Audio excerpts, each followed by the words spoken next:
Fans, this bout is scheduled for one fall. Introducing first from Hollywood, California, weighing 125 pounds, Magnificent Mimi! And fans, she is accompanied to the ring by her manager, Jonathan Blue. Her opponent this evening, from Stone Mountain, Georgia, weighing 138 pounds, Bambi!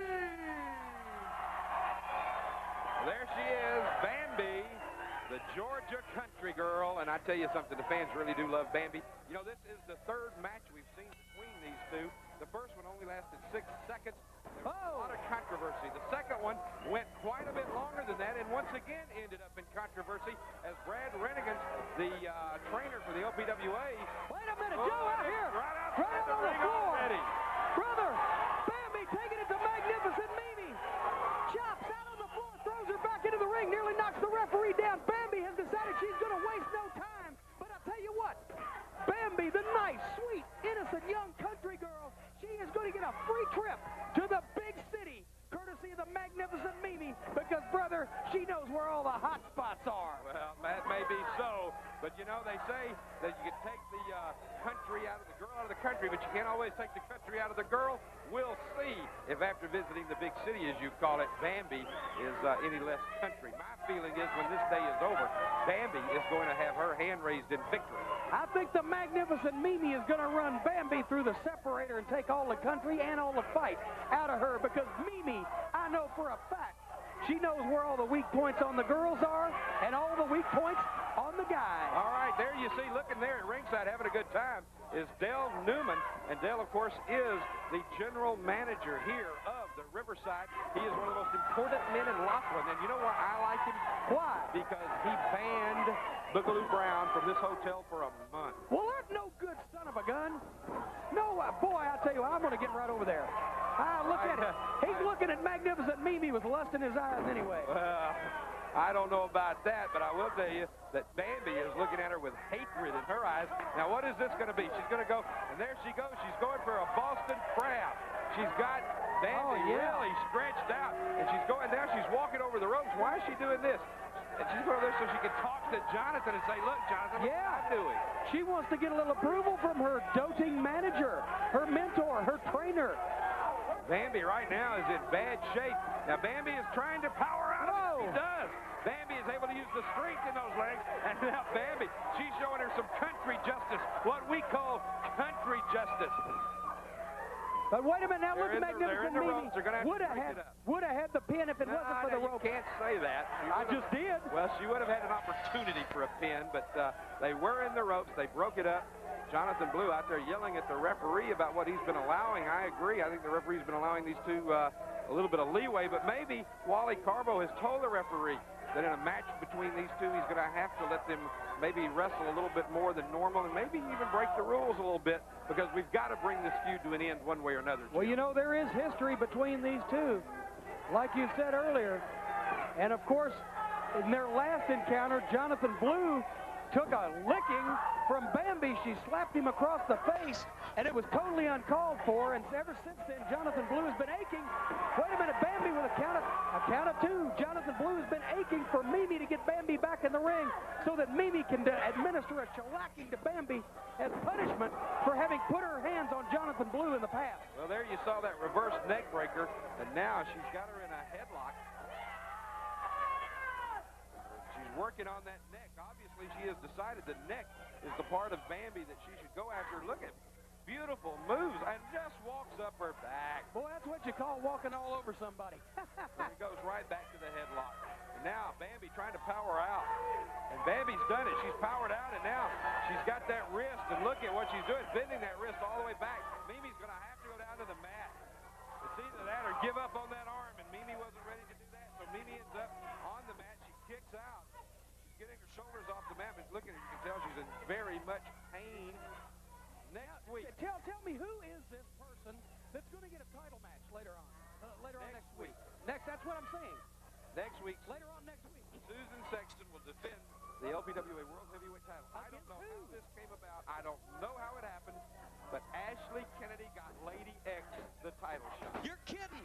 No. Oh, man, that's great.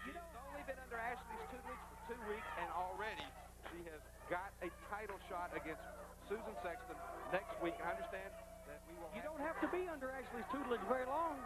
Well, you must not have to. I'd like to talk to Wally Carbo and find out how. You're the only one in the world. I don't know why anybody would want to talk to Wally Carbo. Last time he had something interesting to say, Jefferson was president. Well, I tell you, we're going to see if we can get Lady X and Ashley Kennedy ready back in the dressing room, and maybe we can hear some comments from them about that match when this one is over. But right now, Bambi with a head scissors on Mimi, and she's trying to mess up that pretty face of Mimi, I'll tell you.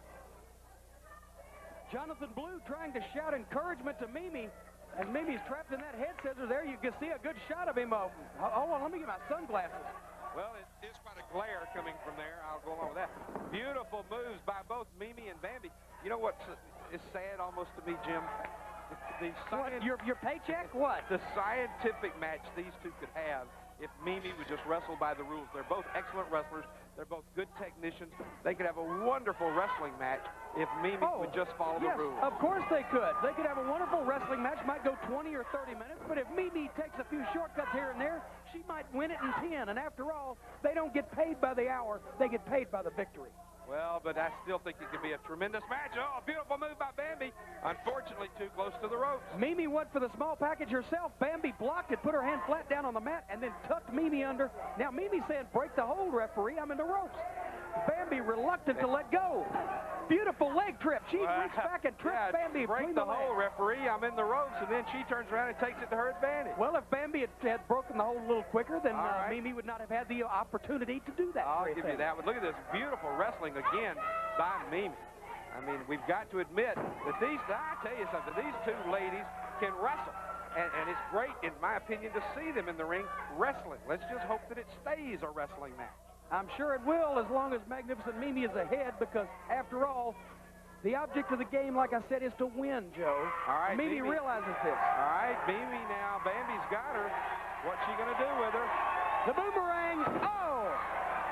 Boy, I think she set a new distance and accuracy record for the boomerang there. She sent her all the way across the ring. Bambi into the ropes now with Mimi, and Mimi comes down. Bambi goes for the cover. 1, 2, and kicks out right at the last second. We almost had that pinfall.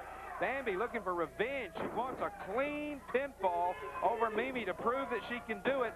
So far, though, Mimi has been able to kick out when the time came. And look, well, there goes the wrestling match. Mimi now that's a good wrestling maneuver right there, taking the girl's head and running it into the mat. Well, unfortunately, she had to use the hair to do that. But now step over toe hold. And again, going back to wrestling is Mimi. Well, there's a kick into the thigh by the flat of the foot. It's perfectly legal. Mimi now moves around and... Oh! She went to drop the leg across that knee, but Bambi pulled her leg out from under her just in the nick of time. And now Bambi once again on the offensive. And believe me, Bambi is as offensive as you can get. Bambi has got Mimi into that corner. Now drives her head into this turnbuckle, and that one knocked Mimi for a loop. Now where's she going? Here comes the Georgia Bulldog. This will do it. The Georgia Bulldog will do it. Oh. Bambi will get the win over Mimi. Wait a minute, here comes Jonathan Blue to tell the referee, but wait a minute, Bambi's going after him.